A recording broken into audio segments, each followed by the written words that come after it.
সবাইকে শুভেচ্ছা জানাচ্ছি আজকে বই আলোচনায়। আজকে যে বইটি নিয়ে আলোচনা করব একটি গল্প গ্রন্থ মনির সালহিন রচিত জোনাকিরা জ্বলুক না। জোনাকিরা জ্বলতে পারে না বিভিন্ন প্রতিবন্ধকতার কারণে।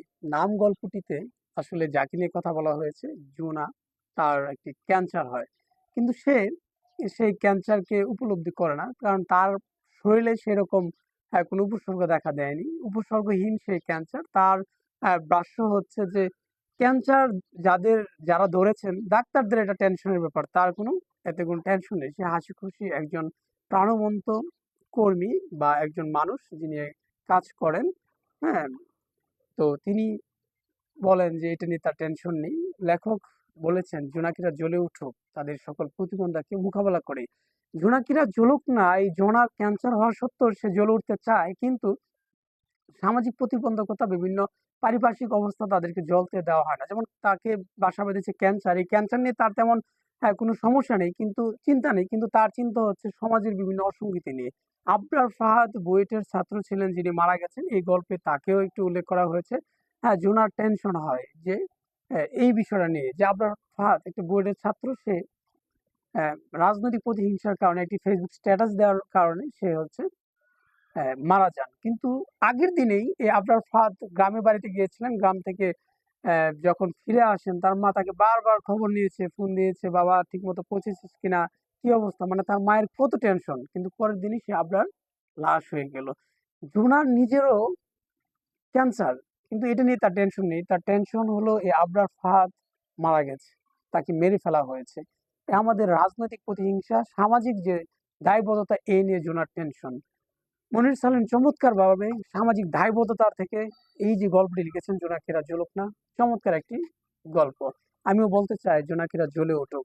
তো এই গল্পে মোট 96টি পেজ গল্প আছে। 96টি পেজ গল্প আছে। 3, 4, 5, 6, 7, 8, 9, 11টি গল্প আছে। প্রথম যে গল্পটি, সেই গল্পটির নাম হচ্ছে শেখ সাদির জুব্বা কিংবা আমার কোট। দ্বিতীয় গল্পটি আসাদের অঙ্ক আছে, কাঠের আলমারির গুপ্ত কুঠুরি। চতুর্থ গল্পটি নাম গল্প জোনাকিরা জ্বলুক না। তারপর আছে মাধবীলতা ও মার্চের মধ্যাহ্ন। পরের গল্পটির নাম অসমাপ্ত গল্প, গুদুলির ছায়া আঁকা ছবি, সুই সুতার গল্প, সবুজ বনের কালো জোনাকি, স্টুডিও রূপছায়া, বীর ব্রত। এই সবগুলো গল্প মিলে 96 পেজের 6 ফরমার এই বইটি। এই বইটির মূল্য ধরা হয়েছে 250 টাকা। বইটি আলো গড় প্রকাশনা থেকে প্রকাশিত হয়েছে 2025 বইমেলায়। 2025 অমর একুশে বইমেলায় এই বইটি প্রকাশিত হয়েছে। বইটি যিনি লিখেছেন, নাম আমরা বলেছি মনির সালহিন। তাকে নিয়ে যদি আমরা একটু বলি, মনির সালহিন ময়মনসিংহের গফরগাঁও উপজেলার সাকচুরায় জন্মগ্রহণ করেছেন। বাবা শিক্ষাবিদ এবং মুসলিউদ্দিন আহমেদ এবং মা বিদুষী হাজেরা খাতুন। এর 9 সন্তানদের মধ্যে তিনি কনিষ্ঠতম। তিনি জাহাঙ্গীরনগর বিশ্ববিদ্যালয়ের ইংরেজি সাহিত্যে কৃতি ছাত্র ছিলেন এবং শুরুতে তিনি মূলত আহ, মানে শিক্ষকতা পেশাটাই বেছে নিয়েছিলেন। পরবর্তীতে তিনি প্রশাসন ক্যাডারে যোগদান করেন, অ্যাডমিন ক্যাডারে। সেখান থেকে জ্যেষ্ঠ সচিব হিসেবে কিছুদিন আগে তিনি অবসরে গিয়েছেন। তিনি লেখালেখির সাথে যুক্ত বিশ্ববিদ্যালয় থেকে। তার প্রথম গ্রন্থ বেকেরের দুঃস্বপ্নের পৃথিবী ও অন্যান্য প্রবন্ধ। প্রথম বইটি হচ্ছে একটি প্রবন্ধ, বেকেরের দুঃস্বপ্নের পৃথিবী ও অন্যান্য প্রবন্ধ, যেটা 1991 সালে বের হয়েছিল। প্রবন্ধ, গল্প, ভ্রমণ সাহিত্য, কবিতা ও সংকলন ও সম্পাদনা গ্রন্থ মিলে তার এখন পর্যন্ত প্রকাশিত গ্রন্থের সংখ্যা হচ্ছে 11টি। বিশ্ববিদ্যালয়, যেটা প্রথমে বলে ফেলেছি, বিশ্ববিদ্যালয়ে শিক্ষকতা দিয়ে কর্মজীবন শুরু করেছিলেন তিনি। বর্তমানে সরকারি চাকরি সমাজে একজন জ্যেষ্ঠ সচিব হিসেবে। তো মনির সালহিন যে গল্পগুলো এখানে লিখেছেন, 8টি গল্প, 10টি গল্প, এই 10টি গল্প এখানে আসলে এই বইটিতে সামাজিক দায়বদ্ধতার যেমন গল্প আছে, আছে সায়েন্স ফিকশন, আছে রোমান্টিক উপন্যাসধর্মী গল্প, রোমান্টিক প্রণয় উপাখ্যান বলা যেতে পারে উপন্যাস। আবার আছে ব্যক্তি জীবনের একেবারে মানে ব্যক্তি জীবনের চরম বাস্তবতা। এখানে জোনাকিরা ঝলক না গল্পটির নিচে তিনি পুনশ্চ দিয়ে লিখেছেন গল্পটি বাস্তবতা, মানে বাস্তবের আলোকে লেখা, মানে বাস্তব একটি গল্প, শুধুমাত্র নাম দুটোই কাল্পনিক। আমি মনে করেছি এই বইটির সবগুলো গল্পই বাস্তব, বাস্তব জীবন থেকে নেওয়া, হয়তো কিছুটা কাল্পনিক আবেশে নতুনভাবে তৈরি করা হয়েছে। এখানে যে গল্পগুলো আছে, প্রথম গল্পটি শেখ সাদির জুব্বা কিংবা আমার কোট। তিনি যখন রিটায়ারমেন্টে চলে গেলেন, পার্কে তিনি ভ্রমণে যান, প্রাতঃ ভ্রমণে যান, জগিং এ যান, এক্সারসাইজে যান। তখন কারোর বিভিন্ন মানুষের সাথে দেখা হয়। একজন মানুষের সাথে দেখা হয়েছে যিনি মূলত বয়োজ্যেষ্ঠ। তিনি এই প্রশ্নটি তুলেছিলেন যে, "আপনার কোট নেই।" মানে এই কোট হচ্ছে এখানে বোঝানো হয়েছে যে সমাজের ক্ষমতা। যে এই কোটের জন্য আপনাকে সবাই স্যার, স্যার বলতো। সবাই আপনাকে অত্যধিক সম্মান করত। কিন্তু আপনি রিটায়ারমেন্টে চলে গেছেন, আপনার কোটটি এখন নেই। আপনার সেই আগের মর্যাদাটা এখন নাই। এখানে মূলত একটি সামাজিক অবস্থাকে তুলে ধরা হয়েছে যে আমাদের হাতে যতক্ষণ পর্যন্ত ক্ষমতা থাকে তখনই মানুষ আমাদেরকে কি বলে সম্মান দেয়, সম্মান দিতে চায়। কিন্তু যদি ক্ষমতা না থাকে তখন আমার আর কোনো মূল্য নেই, যেন আমি ২ পয়সার মূল্য হয়ে গেছে আমার। তো এটা ওনার বাস্তবিক জীবন থেকে নেওয়া হলেও এখানে যে জিনিসটা সবচেয়ে বেশি বোধগম্য বা যেটা শিক্ষণীয় সেটা হচ্ছে যে জীবনটাকে এমনভাবে গড়তে হবে যেন আমাকে কোটের জন্য মানুষ সম্মান না করে, আমাকে আমার জন্য যেন সম্মান করে। আমি আমার গায়ে যতক্ষণ পর্যন্ত কোট আছে ততক্ষণ পর্যন্ত আমি আমার ক্ষমতার অপব্যবহার করব। আর মানুষ আমাকে সেই ক্ষমতার বয়ে সম্মান করবে, জিনিসটা তেমন যেন না হয়। তিনি চমৎকার নাম দিয়েছেন শেখ সাদী জুব্বা কিংবা আমার কোট। আসাদের অঙ্ক। এই আসাদ চমৎকার বুদ্ধিদীপ্ত একজন মানুষ। সে মানে তাৎক্ষণিকভাবে বিভিন্ন প্রশ্নের যে উত্তর দিতেন সেটাতে লেখক বরাবরই চমক চমৎকৃত হতেন, বিস্ময় হতেন। কিন্তু সে আসাদের জীবনটা নানা ঘটনায় জর্জরিত হয়েছে। তার ওয়াইফ তাকে ছেড়ে চলে যায়, ডিভোর্স হয়, তার ২ ছেলে, ২ সন্তানের জনক তিনি। প্রবাসে জীবনযাপন করেন। এরকম বাস্তব জীবনের বিভিন্ন টানাপোড়েন নিয়ে এই আসাদের অঙ্ক গল্পটি সাজানো। আসাদ লেখকের সাথে কিংবা গল্প কথকের সাথে বিভিন্ন সময় পরামর্শ নেন। তো লেখক ওনাকে প্যাশন ফিরে না তাকাতে, প্যাশনের সবকিছু ফেলে দিয়ে নতুনভাবে জীবন চালানোর জন্য পরামর্শ দিয়েছিলেন। দেশে এসে নতুনভাবে তার যে সয়-সম্পত্তি আছে তা দিয়ে তিনি আসলে চাইলেই ভালোভাবে একটা জীবন সংসার চালাতে পারতেন। কিন্তু পিছু টান, মায়া তাকে সেই জায়গা থেকে আসতে দেয় না। সেখানে সেই প্রবাস জীবনে তার ছেলেদের জন্য, সন্তানদের জন্য তিনি রয়ে যান। এই একটি টানাপোড়েনের গল্প, জীবনের গল্প। হুম? আছে কাঠের আলমারির গুপ্ত কুঠুরি। মা ক্যান্সারে মারা যান। মারা যাওয়ার আগে মা একটি চিঠি লিখে গিয়েছিলেন সন্তানদের উদ্দেশ্যে। সন্তানরা মাকে জানাননি মায়ের যে ক্যান্সার হয়েছে। কিন্তু মা ঠিকই জানতেন মায়ের ক্যান্সার হয়েছে। কিন্তু মা সেটা বুঝতে দেননি। কিন্তু মা মারা যাওয়ার পর সেটা সন্তানরা বুঝতে পারেনি চিঠিটি পড়ে। এই কুঠুরিতে একটি চিঠি ছিল এবং ৳৭০০ ছিল মায়ের সর্বশেষ দাফনের কাপড় যিনি কিনবেন তাকে সেই টাকাটি দেওয়ার জন্যে। এখানে একটা অসমাপ্ত কিছুটা ভিতরে একটা আকুতি রয়ে গেছে যে মায়ের তো কখনো ভরণ-পোষণের কোনো অসুবিধা ছিল না। কোনো কোনো কিছুতে কমতি ছিল না। কিন্তু তার কাফনের কাপড়টি ৳৭০০ দাম। ৳৭০০ কাফনের কাপড়ের জন্য কেন রেগে গেলেন? মায়ের কি আসলে কোনো কিছু অপ্রাপ্তি ছিল? কোনো কিছুর চাহিদা ছিল যেটা সন্তানরা জানতে পারেননি? তো এটাও জীবনবোধের, দুঃখবোধের একটি গল্প। তারপরের গল্পটি জোনাকিরা ঝলক না, যেটা ১ম এ বলে দিয়েছি। মাধবীলতা ও মার্চের মধ্যাহ্ন।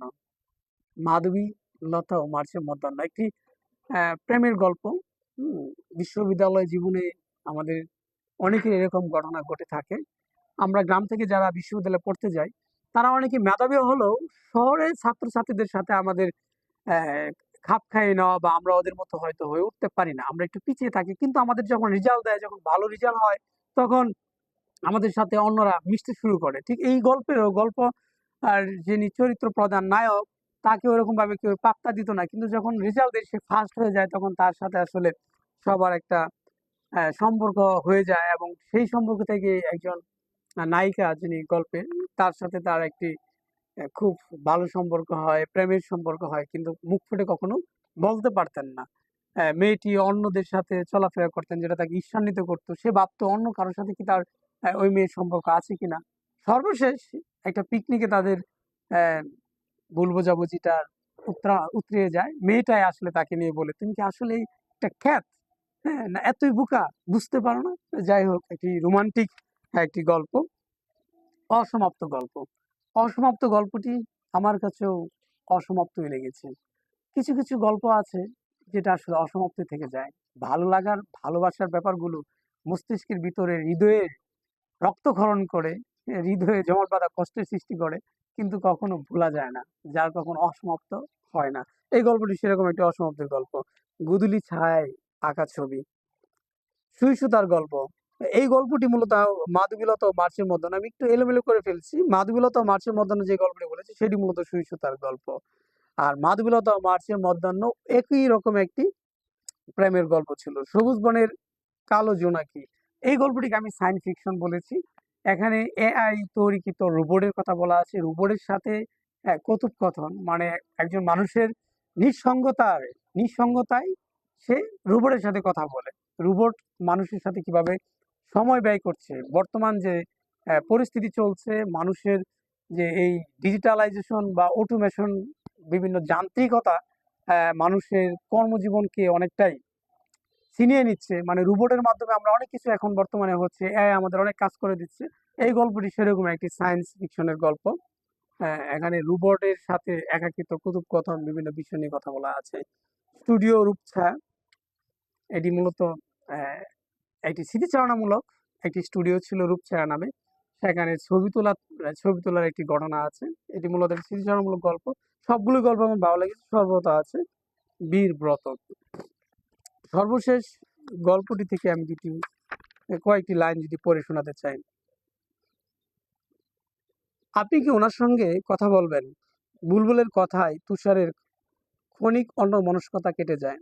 তুষার কিছুক্ষণ বুলবুলের দিকে তাকিয়ে থাকে, কিছু বলতে পারে না।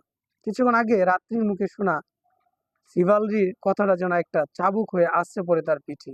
এরপর রাত্রি যখন এই ঘটনাটা শুনবে, তখন তাকে যে নাইটদের সিলভারির পরিবর্তে মুঘল হেরেমের খুজাদের ক্লিবত্বের অপবাদ নিতে হবে, এটা সে নিশ্চিত।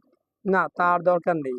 নিষ্প্রিয় কণ্ঠে বুলবুলের প্রশ্নের জবাব দিয়ে তুষার গর্ত থেকে ভাঙা পা টেনে তোলার ক্লান্তি নিয়ে পা বাড়ায় লিফটের দিকে। এই গল্পটিতে মূলত একজন মানুষ, মানে একটা বাসাতে বুলবুল যে একটা বাসাতে থাকেন, এই বাসাটা অনেক বড় একটি বাসা, বিভিন্ন ইউনিট আছে। তো অন্য একটা পাশের ইউনিটের একজন আত্মীয় সে বাসায় আসেন, কিন্তু এসে দেখেন যার কাছে আসছেন সেই বাসাটা আজকে লক করা, মানে ওনারা অন্য কোথাও চলে গেছেন। কিন্তু যিনি আসছেন ওই মহিলা এই মুহূর্তে এখান থেকে চলে যাওয়া তার সুযোগ নেই, কারণ যেখানে যেতে হবে সেটা অনেক দূর। রেল দিয়ে, ট্রেন দিয়ে যেতে হবে, ট্রেনের শিডিউল নেই। তো সেই জন্য ওনাকে এখানে থাকতে হবে। কিন্তু বুলবুল তাকে তার ঘরে আশ্রয় দিতে পারছেন না। বর্তমান যে সময় কাউকে হুট করে আশ্রয় দেওয়া যায় না, কেউ প্রতারক হতে পারেন। তো বুলবুল আসলে তার মায়ের কাছে অনুমতি নিতে হবে কিংবা বউয়ের কাছে অনুমতি নিতে হবে। এই অনুমতি নিতে গিয়ে সে একটা আসলে দ্বিধাগ্রস্ত অবস্থা বা একটা, মানে সে খুব বিপদের মধ্যেই পড়ে যায়। আসলে মহিলাটাকে সে জায়গা দিতে পারে না। তো উপর থেকে যখন আলাপ করে এসে নিচে দেখে যে তাকে হয়তো একটা বুদ্ধি দিবে, কোনো একটা আলাপ করবে, এসে দেখে যে মহিলাটি নাই। তখন দারোয়ানের সাথে আলাপ করে দেখে যে দারোয়ান তার ওয়াইফের সাথে, দারোয়ান যে রুমে থাকে তার ওয়াইফ সেই জায়গায় দারোয়ান এই মহিলাটিকে থাকার ব্যবস্থা করে দিয়েছে। তো আমরা যারা উচ্চবিত্ত ফ্ল্যাটের মালিক, ফ্ল্যাটে থাকি, তারা একজন মহিলাকে আমরা আশ্রয় দিতে পারিনি। আমার পাশের ইউনিটের একজন আত্মীয়কে, অনেক দ্বিধায় আমরা পড়ে যাই।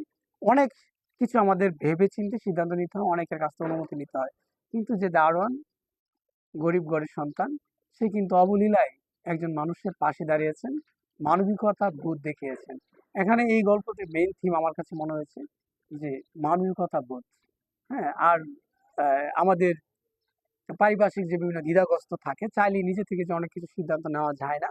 পরিবার, পরিজন, সামাজিকতা, বিভিন্ন বিষয়ে চিন্তা করতে হয়। সেই বিষয়টা এখানে উঠে এসেছে। বুলবুল মূলত তার গার্লফ্রেন্ডের কাছ থেকে অনুমতি নিতে চাচ্ছিলেন, কারণ হঠাৎ করে যখন জানবে একটি মহিলা তার বাসায় আশ্রয় পেয়েছে, তখন অন্য কিছু মাইন্ড করতে পারে। অনেকগুলো বিষয় এখানে চলে এসেছিল। এই বইটি নিয়ে সম্পাদক যেই কথাগুলো বলেছেন তা যদি একটু আলোকপাত করি, একবার ঠিক ওনার মতো করেই ফ্ল্যাপে যেটা লেখা আছে আমি সেটা পড়ে শোনাতে চাই। মনির সালিনের বিভিন্ন স্বাদের বৈচিত্র্যময় 11টি গল্পের সংকলন জোনাকিরা জলক।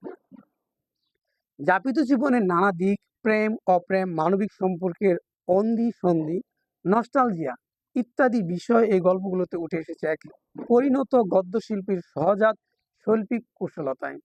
নাম গল্পটি বলে দেয়, নিকষ অন্ধকারেও জোনাকির আলোর মতো আশাবাদের স্ফুরণ থাকে তার লেখায়। আর তা সাধারণের কাছে দৃশ্যাতীত বিষয় দৃশ্যমান করে খুলে দেয় মানবিক চোখ, সজোরে কড়া নাড়ে মানবিক বোধের দরজায়। মনির সালিনের মনির সালিহীন স্টোরি টেলিং এ তার স্বকীয় আর্ট দিয়ে যেভাবে বিন্দুতে সিন্ধু ধরেন, তা ছোট গল্পের সব দাবি পূরণ করে।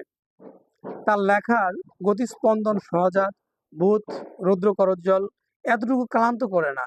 পাহাড়ি ঝর্ণার মতো সানন্দে নাচে স্ফূর্তি ছড়িয়ে। তার ঝরে ঝরে প্রবাহমান গদ্য কেবল পাঠককে বহনই করে না, একটি গন্তব্যে নিয়ে যায়, যেখান থেকে পাঠক লাভ করে পরিতৃপ্তির আস্বাদ। এখানেই তার লেখক সত্তার সাতরন্ত ছড়ায় শৈল্পিক বিজয়ের হাসি। এখানে সম্পাদক যেমনটা বলেছেন, আমি ওনার সাথে একমত। একেকটা গল্প এখানে কিন্তু সবগুলো গল্পই একই ধরনের নয়। এই সবগুলো গল্প থেকেই মানে বিভিন্ন ক্যাটাগরির গল্প। এই বইটি ছোটদের জন্য, বয়োজ্যেষ্ঠদের জন্য, মধ্যম শ্রেণীর জন্য, যুবকদের জন্য, বিশ্ববিদ্যালয় পড়ুয়া ছাত্রদের জন্য, সকল শ্রেণী পেশার মানুষের জন্য এই বইটি। যেমন আছে রোমান্টিক গল্প, যেমন আছে সামাজিক বোধের গল্প, যেমন আছে সায়েন্স ফিকশনের গল্প, এমনই আছে জোনাকিরা ঝলক না দায়বদ্ধতার গল্প। সবগুলো গল্প চমৎকার ছিল। এই বইটির চমৎকার এই প্রচ্ছদটি করেছিলেন মোহাম্মদ ফখরুল ইসলাম, প্রচ্ছদ ও অলঙ্করণ। বইটির প্রকাশনা প্রথমে বলেছি যে আলুগড় প্রকাশনা থেকে প্রকাশিত হয়েছে। 96 পেজের বইটি, মোট 10টি গল্প আছে। 250 টাকা বইটির মূল্য দেওয়া হয়েছিল। জোনাকিরা ঝলক না, জ্বলতে থাকুক, সে প্রত্যাশা নিয়ে শেষ করছি। আল্লাহ হাফেজ।